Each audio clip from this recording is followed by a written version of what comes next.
Hi, I'm David Norcross, co-leader of the American Chamber of Commerce Marketing and Communications Committee. I'm here today with my fellow co-leaders to put something to camera that we do on a regular basis. In the committee, when we get together, we talk about all things marketing, communications, and we have a laugh. So we wanted to try capturing this on camera for the benefit of the membership and the wider world. So who am I here today with? Hi everyone, my name is Sheena Flannery. I work for DKSH. I'm Director of Group Marketing, and I'm also a former co-leader of the Marketing Communications Committee, and now a co-leader for the Women's Committee in AMCHAM. Hi everyone, I'm John De Silva. I am the Managing Director of OnPost Data and Technology Consulting here in Thailand, and I am also a co-leader of the AMCHAM Marketing and Communications Committee. Jerry Margolis, I'm the Managing Director for Philip Morris Thailand. Been in the kingdom for about 5 years, and about that same period of time been active in AMCHAM, and most of the time been a co-leader on the theme of the day, which seems to be the Marketing and Communications Committee. So glad to be here. And Dave, how long are we going to be here for today? What's our plan? What's the plan? Yeah, I mean, it could be 3 hours, it could be 3 minutes. It really depends on how well we flow. All right. So obviously, we're all from different industries, companies with different developmental stages, some new, some older, some more established. But the thing we all share in common is our love of marketing and communications. It's been a crazy couple of years for the country, for the marketing industry. How has COVID affected your space? Let's start with you. Has it been a positive? It has been positive. It has been positive. I think we have come into our own a little bit as a function in DKSH. I think people are appreciating the efforts of the marketing team much more. I think they're seeing the need for more digital support and more digital marketing support. So we really, I think, came into our own a little bit this year, and it's been a good experience, I think, over the last couple of years. Yeah. Oh boy, it's been a fun ride for the technology industry. On the one hand, people have come to realize the absolute importance of data in their business. The good news, I think, is we've had about 10 years of digital transformation shoehorned into 3 years. Of course, the challenge with that, though, is living with the level of uncertainty. People are concerned about budgets, they're concerned about the future of business, so it's kind of mixed for the tech industry. People are looking for tech solutions, but they are concerned about what the future is going to hold. So still a lot of uncertainty, but driving forward with digital transformation, it's just what every business leader is looking for. I guess, Jerry, I'm not sure we can talk about your industry specifically, given the limitations, but how has the last couple of years been for you? You know, I think you're right there in terms of, we don't do any real direct-to-consumer or even indirect-to-consumer much marketing, but we do market a significant amount and communicate a lot with our trade partners. And I think, probably just like everybody, it's been a lot of flexibility and agility the last 2 years. So, adjusting to everything from, taking your sales teams and making them remote as the pandemic spiked up and down. A lot of digital communication, like John talked about, to supplement that. And we've been expanding our digital platform for trade. And then internally as well, we've really expanded and realized the importance of keeping people engaged, particularly when they're not in the office. And you use our digital platform for that, as well as we've done a lot of old school things. A lot of internal care packages to people, whether it be traditional things that are now common like gel and masks, as well as things just to make them more comfortable working at home. So I think we've really stepped up internally how we market and communicate to people to keep them engaged. And our teams are as engaged as ever, which has been a real testament to our organization. Are these good care packages? Pretty good. I've got some nice things at home in terms of, pillows that I never thought I needed, before, to sit on and support the back. So it's all good. I got the best care package from Salesforce for being a Salesforce customer. It had some of the best coffee in it. I was really happy. I didn't think the coffee would be that good. I made this and I was like, wow, okay, I need to buy this coffee right away. It's fantastic. Good marketing. They're not an AMCHAM member, so I won't plug them, but the coffee was excellent. So thank you, Salesforce. It's been a weird couple of years for us. Obviously, we were an independent digital agency, so the digital industry's done really well in the last couple of years. We were already growing, so I'm not sure if we were negatively impacted, because we were already in that kind of growth phase. We're still not fully mature as a business, but it's been good. You know, obviously we launched this space during the pandemic, which was a risk, but the studio that we developed during that period turned out to be a really great move, because all of a sudden people are doing more webinars, they can't meet their customers anymore, so they're going to be on LinkedIn. So it's been a pretty good year, a couple of years for us, and hopefully that continues. So, David, when you would open this space, and I remember I was here opening night. Thank you for inviting me. But one of the things that you had envisioned was that it would also be a networking space. So that probably hasn't been fulfilled. Not so much. Yeah. I think we had that night, and then we had a British Chamber of Commerce night, sorry guys, here at the space, and then we had to go on hold pretty much. But this year, certainly that's one of the goals. This year, coming back, like crossing our fingers, hoping we can all get together again. Well, this is a good start, right? A small scale gathering. 4 people, risking it without We're actually masks. we're actually all in person. We're not on Zoom not on calls, Zoom, right? yeah. We can actually touch each other. Seen each other, huh? If you think Oh, of yeah, it, that's right. We only haven't saw each gotten other together. once Yeah. in I think the end of 2020, and since then we haven't physically met. And just, you know, we are safety conscious, right? 2 vaccines, 2 vaccines, 2 vaccines, 2 vaccines, 3. Oh, 3 for, 3 okay, very, vaccines, oh, too. this is the safest side of the table, okay. And tested today. And too. tested, oh, okay, I Just wasn't to be tested today, sure. okay. Tested also. So from the sounds of it, it's not been too bad for us business-wise. We've all, at least we're still here, right? We're still going. But what have been some of the biggest challenges that you faced? What have been some of the difficult things, whether adapting to work from home, the Great Resignation, supply chain issues? John, what are some of the things that you've struggled with? Okay, we start with the smaller businesses and then go very, very big with our colleagues, right? Management is difficult now. Checking in with your team every day.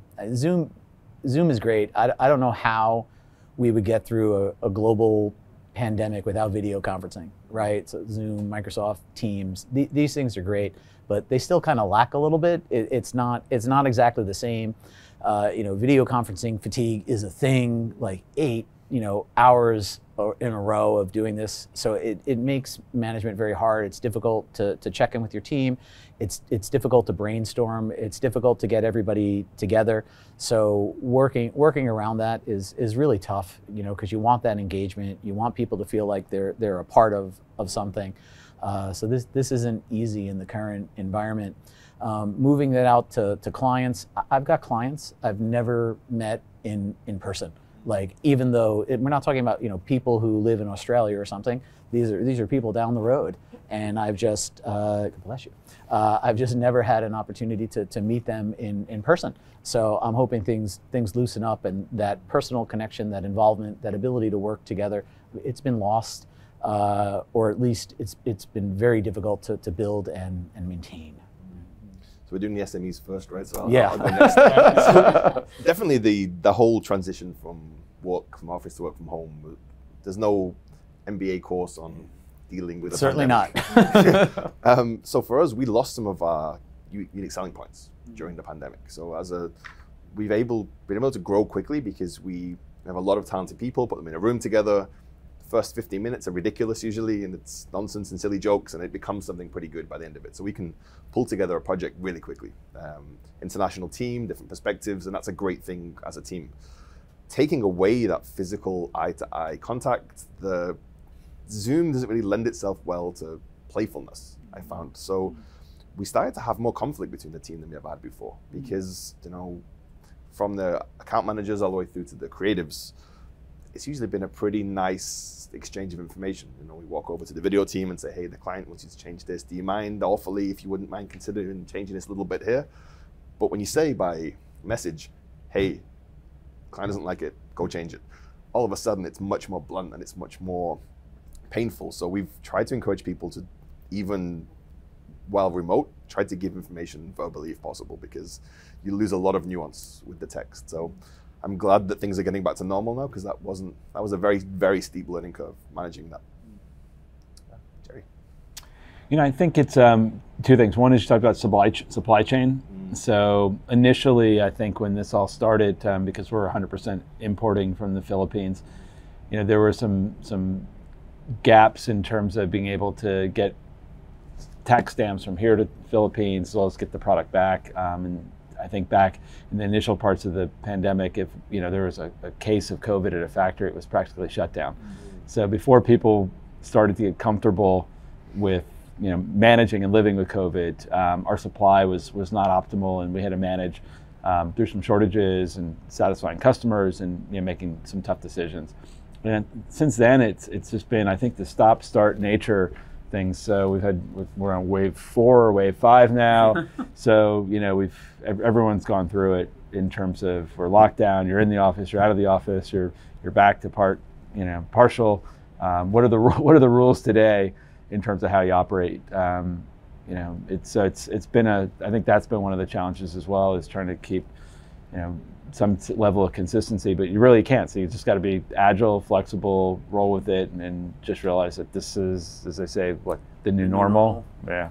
I think very similarly for us as well. Like the supply chain challenges, of course, were a big part of everything, right? And like for DKSH specifically, being in healthcare, it was very important that we managed to keep our supply chain up and running.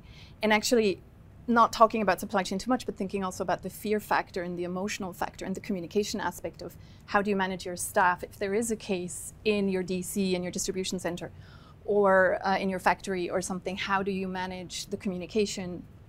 How do you talk to them? How do you manage the fear factor that they don't just all up and leave, and then you're stuck with medicine that no one delivers to the hospitals, right? So I felt that was a big learning for us as well, to create a sense of safety and clarity on the protocols and what we're going to do if something happens and how we will handle the situation. And that was a big learning as well, I think. All right. So next question, this one's for you, Jerry. Okay. What are some of the lessons you've learned in marketing from these last couple of years? You mentioned that you've changed the way you communicate with your vendors. Can you summarize some of those key lessons you've learned? I think one of the lessons, it's nothing new. It's one of the fundamentals of marketing, and it's consumer centricity, and consumer at the core. So it doesn't matter what time of the year it is. It doesn't matter if there's a pandemic going on. It doesn't matter if it's the economy's booming, the economy's not going so great. Whether it's B2C or B2B, you've always got to focus on your customer, and that would be one of the key things I think from a marketing communication standpoint is. Recognize that we're in a global pandemic, and I think Sheena just said it great, in terms of, there's this whole fear factor at first, and you go from fear to now we're in a fatigue factor. So I think you just always have to understand as best you can where your customer is, where the consumer is, whether it's internal, external, trade, or ultimate end user, and adjust your style, your tone, your content, your channels, all the core, key things in marketing and communications. But I think it's an age-old, lesson that you can't go wrong on is, focusing on your consumer. But in our case, all of our cases, that's been a moving target with this whole period that we're in. Yeah, customer-centric companies do better. Right. Yeah. John, I guess you're in a unique position from your... Do I want to be in this position? Your company's been changing its position during the crisis the last couple of years. So has it made it more difficult to market? Has it made it easier given that everybody's online? What are some of the unique experiences you've had? From changing? It's been really hard because, organizational change will smack an organization to begin with. Throw in on top of that, like launching new services, bringing new people in, trying to onboard them into an organizational culture and an environment where they're not meeting their peers. So all of that brings on extra challenges. We have a culture change platform. I don't want to plug it, but even with utilizing our own technology, it's a lot of change for an organization to absorb. I do like leaning back on the marketing principles here. I don't care if you're trying to communicate internally or externally. The fundamentals apply, right? Jerry said it, right? Like marketing 101 doesn't go away just because we're in a global pandemic. I think the thing that's fundamentally changed, or at least accelerated, is that COVID forced us all to take a bit of a restock of our lives and who we are and what we want out of that. And I think we've seen it. Like the Great Resignation is people kind of reevaluating where they are and what they want to be. I've got friends that are leaving the corporate sector. They've kind of had enough. We've got our workforce is very young, right? Software engineers and data engineers. I mean, they're young. They don't want to come to the office, 5 days a week like they're punching a clock, right? I mean, clearly you need to bring people together, but they're happy with their laptop sitting anywhere. So we've had to adapt. So in terms of marketing, what this means is communication, if done properly, can help bring people together. So they want genuineness. They want genuineness in their workplace. They want genuineness in their friendships. They want genuineness, and I'm going to sound like a total marketer here, right? But in their brands. Like people more than ever expect something from their brands in terms of marketing. It's a huge trend, right? Companies don't always get it right. I won't mention the company by name, but there was just a recent pretty big debacle. There was a spice company in the US, right? They've always had a pretty strong political view. I mean, they've never made a secret over the fact that they were a bit of a left-leaning company, kind of like Ben and Jerry's. They had an agenda, and everybody knew that. But they put out a campaign that really directly insulted the Republican Party, and they went too far, and the backlash was real. So brands are going to struggle. They're not always going to get it right, but people want genuineness. Favorite example, I don't know if you followed Wendy's social media.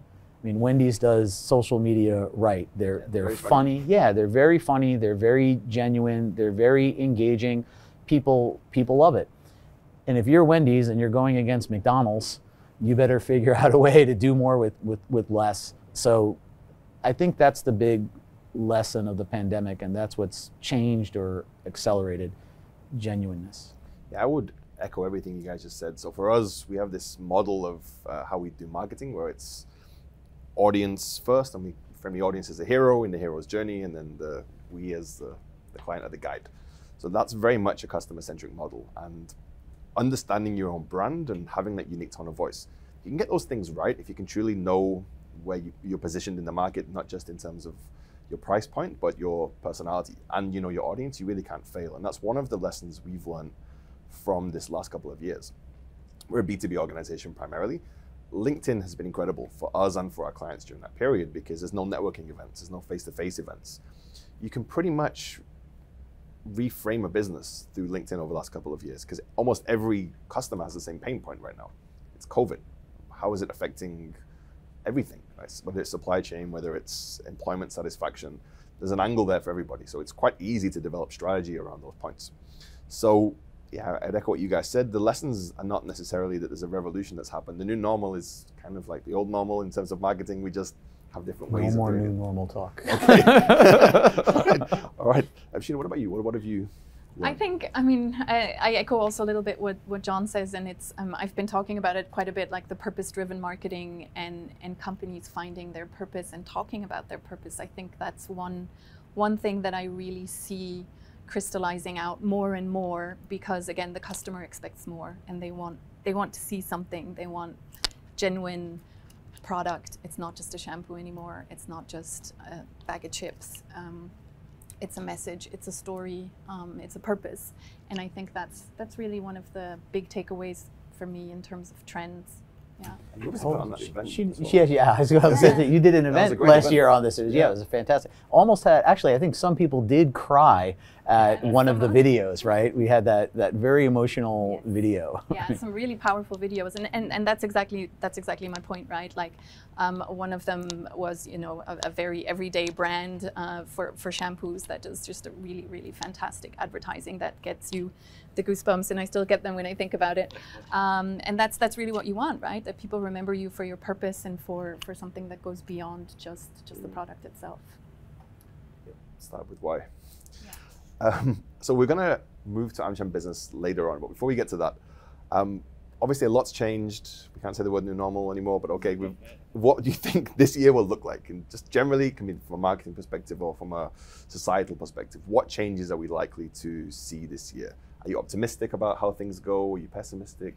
I think the biggest challenge for all of us is going to be kind of managing the internal comms as well, because this hybrid model that's going around and that's going to be around to stay for sure is going to be difficult to manage. And I think engaging our staff and our teams is the hardest bit, and that will continue to stay a challenge, but it'll be a fun challenge. I think we've learned a lot. We're further along than we were 2 years ago, and I think we need to get with the game and learn how to handle it now.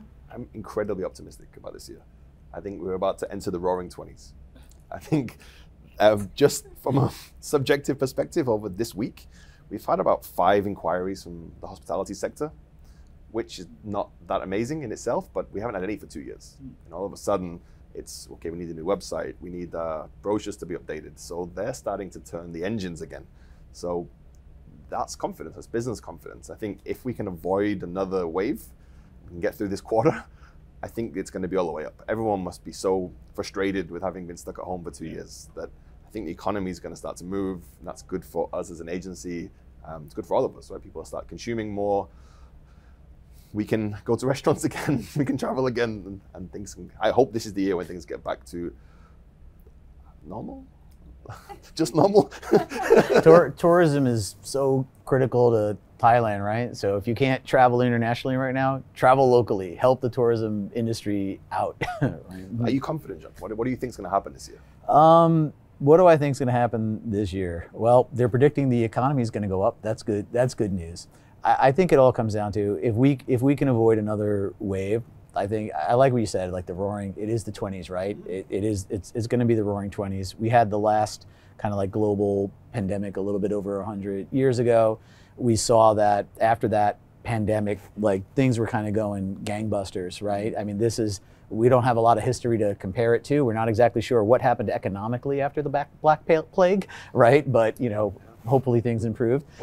Yeah. So we got to look forward to. Let's hope not. But there's a lot of good, well, hopefully good news. They're saying we're moving to endemic instead of pandemic, which would be great. I think though, at the moment, people do kind of lack confidence. There's still kind of a wait and see approach. But I think if the news continues to be good, things will start to loosen up. I mean, how long can you avoid plans? Like things need to start to move, right? We're living in this VUCA world, right? But you can't live with that forever. You need to progress. I do want to do one kind of happy note for my industry, right? So when we talk about society and what's going to happen, it's broader than economics and what's going on with the pandemic. I like to think about AI, artificial intelligence, which not just for business, but for life and everything that we're doing, how much AI is like really impacting us and what's going on. And I talk to people and it always amazes me, like some people are so optimistic about AI and some people think we're going to be living in the movie The Terminator, like at any moment in time the robot revolution is gonna happen, right? Yeah.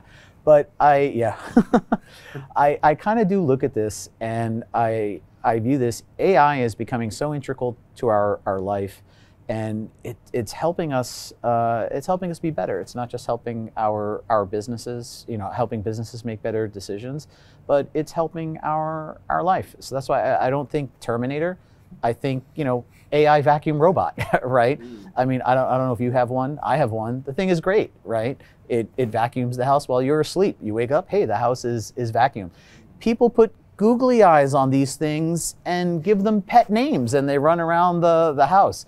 So I don't see the AI vacuum robot coming and attacking me in my sleep, but I think we're going to be okay.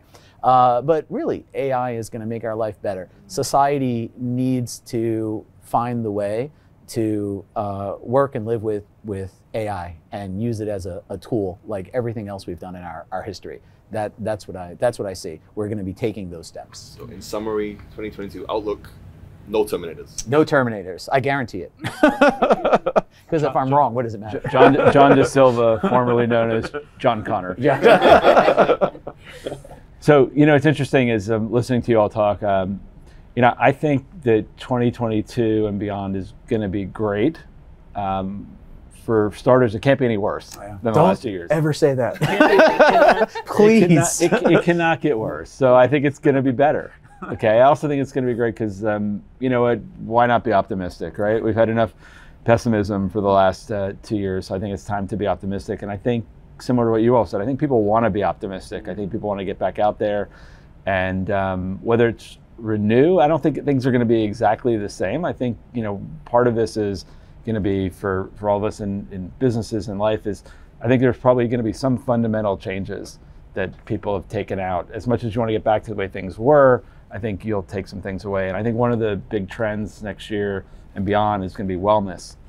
So I think people have a whole new perspective on wellness. Look at John; he's half the guy he was, you know, last year at this time. He's getting close to it. And how many people, Sheena, have you seen either on you know, on a call or in person, if you've been lucky enough to see them, and they've dropped 30, 40 kilos? It's amazing.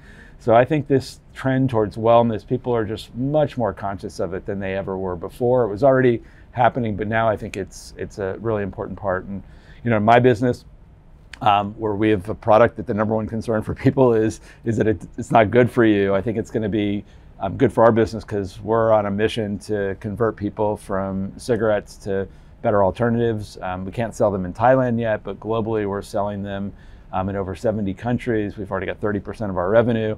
So I think this trend towards wellness is going to be good for a lot of businesses, Philip Morris is included, and focusing on that customer you know, is the way to go, and understand them and meet their needs and deliver to them, you know, strong products and communicate it in their tone.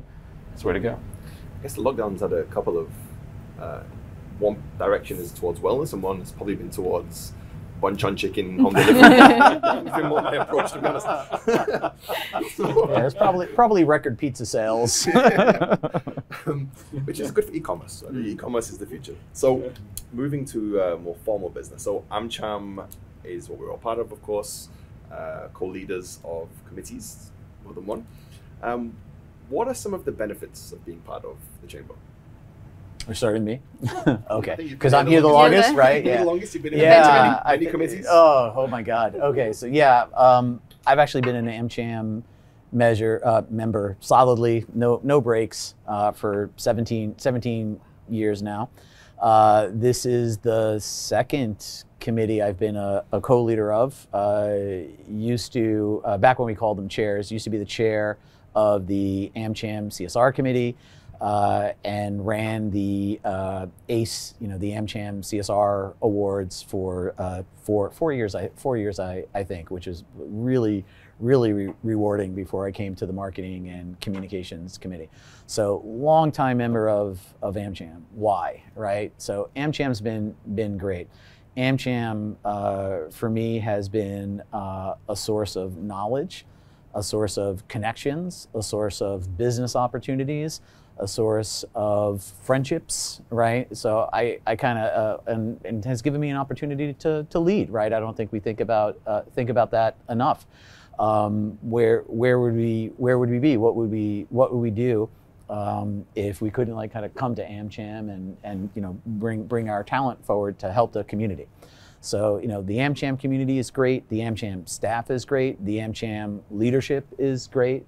You know, for 17 years, I've been proud and happy to be a part of the juggernaut that is the AMCHAM chamber here in Thailand. Joey, what about you? What are some of the benefits you get from being a member? You know, I don't want to just repeat everything John said. Sorry. So, you know, I think one of the areas that's helpful, and AMCHAM's committed to making progress on that, and they've brought in some new talent to help make it happen, is advocacy. So I think that's really important, and one of the reasons, you know, a lot of companies do join AMCHAM, and that's something we try and leverage and get more out of with our membership. All the socialization's great, all the networking's great, all the friendships are great. There's some fantastic events, and the team does a great job having fun. But you know, advocacy ultimately can help your business, and I think the AMCHAM team knows that's an opportunity area, and they're working on doing more of that and getting better at it. So I think that's something for certain businesses to consider. Yeah, I think, I mean, I'm probably the newest member, right? I've only been maybe 2 years now, actually, in AMCHAM. But for me, I think also because it's been COVID, it's been really wonderful to be part of AMCHAM during this time, because I got to meet so many people within AMCHAM and so many team members, even you guys. Like, it's been really great to just have people to exchange ideas with, and also hear what are you guys doing, what's happening, how are you managing some of the issues. It's obviously fantastic for networking, also for business opportunities. For DKSH, I think it's also just great to showcase what we do, and when we get our chance to talk about us as a company, that's also something I think maybe you haven't mentioned yet, that is really a great opportunity that AMCHAM offers. I think I have to be careful what I say here, but careful. Every chamber has their own identity, and I think for AMCHAM it's very much, you can see from the annual sponsors, it's very much focusing on big multinationals, and it's a very professionally run organization. But I think people don't appreciate how many SMEs there are in AMCHAM. Like, and from my perspective as the SME, as the founder of an SME, it's been great for exposure. You know, leveraging chamber relationships is a great way to build trust, to make connections, to learn, and being part of a working group also, you get to hear some different perspectives. So yeah, I'm grateful to AMCHAM and so many of the people there for the support we've had over the years. They're always available to answer questions, to make introductions, so please join. Yeah. One thing we actually missed is, AMCHAM during COVID was a phenomenal source of information, right? Like, yes. They were advising every week what's going on, because some of us were stuck overseas, right? We couldn't get back, and AMCHAM was providing the best up-to-the-minute information about what to do, where to go, how to do things. So I think it's something that's kind of overlooked. It's not like the normal routine thing that a chamber would do. But during a time of crisis, AMCHAM was doing a really great job of giving us the up-to-the-moment information coming out of the government, or kind of hidden below the surface of what's coming next, so that we could make better decisions and better plans. Right? Mm. So I'll speak to the camera for a moment here. You can see on the screen right now our updated mission statement for 2022. We obviously all know it very well, but you at home can see it on the screen. With this updated mission statement, we're focusing slightly differently on the contemporary issues of the world after COVID. Can I say it that way? Yes. Thank you, John. So obviously, John, you're a kind of organizer-in-chief. What do we have lined up this year in the committee? Yeah, so I'm really excited about this year. Talk about being optimistic. We're planning live events, right? So that's about as optimistic as you can get. As a committee, I think we do a great job. We kind of divide up, like, what are the topics of interest and what we're going to bring to it. So we've got a big signature event that's planned for September, which we're not going to announce much about now. We're still working out the final details with the AMCHAM team. So we'll be announcing that soon. In the meantime, what do we have? We've got a joint event coming up at the end of February with the HR committee, talking about communication in the workplace, which I think is very exciting for now. We discussed this a couple of times, and we do know that HR is struggling for this. So this wouldn't be a great event for marketers. They might feel it's a little 101, right? But for HR that are struggling to communicate internally and need to learn best practices about how to do that, this will be a great event.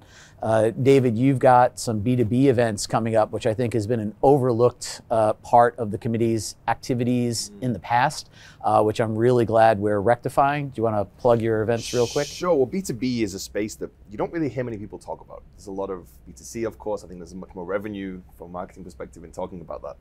But a lot of the AMCHAM membership are in the B2B space, and a lot of them struggle with creating content that resonates. Let's frame it that way. So what we're planning to do is to work with the legal committee and put together an event on how professional services firms can communicate their brand story better. So that's one event we've got lined up.